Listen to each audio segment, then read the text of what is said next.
इस हिंदुस्तानी को इसके तिरंगे के साथ जला दो।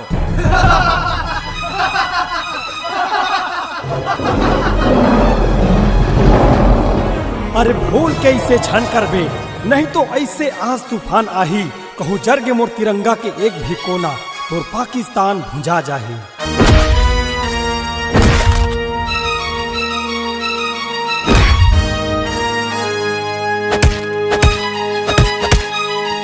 अरे चीर दूहूं तोर छाती, कैसे देखाबे हमला आखी।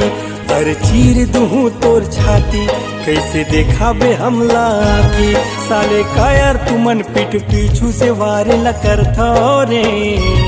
हिंदुस्तानी बेटा मैं सामने सीधा लड़ता रे। छत्तीसगढ़ी हा बेटा मैं सामने सीधा लड़ता रे। अरे चीर दूहूं तोर छाती, कैसे देखाबे हमला आखी। अरे चीर दूहूं तोर छाती, कैसे देखाबे हमला आखी।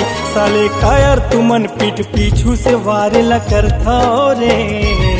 हिंदुस्तानी बेटा मैं सामने सीधा लड़ता रे। छत्तीसगढ़ी हा बेटा मैं सामने सीधा लड़ता रे।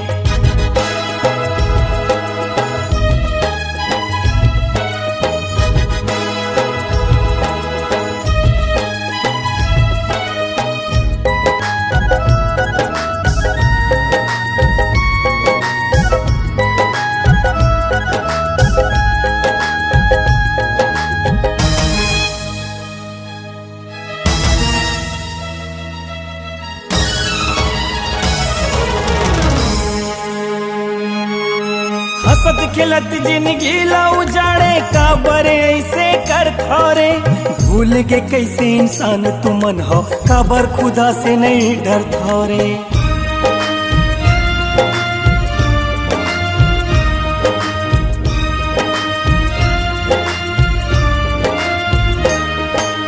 मंदिर तोड़ के घर ला उजाड़े, पाप के काम ला कर थारे। बन के कैसे हैवान तुमन इंसान के जाने ला ले थोरे। बन के कैसे हैवान तुमन इंसान के जाने ला ले थोरे। कुछ बात समझ मोर भाई, कब तक कर बोरे लड़ाई। कुछ बात समझ मोर भाई, कब तक कर बोरे लड़ाई। मैं बगरावे ऐसे समाज लगड़ लो रे। हिंदुस्तानी बेटा मैं सामने सीधा लड़ता रे। छत्तीसगढ़ी हा बेटा मैं सामने सीधा लड़ता रे।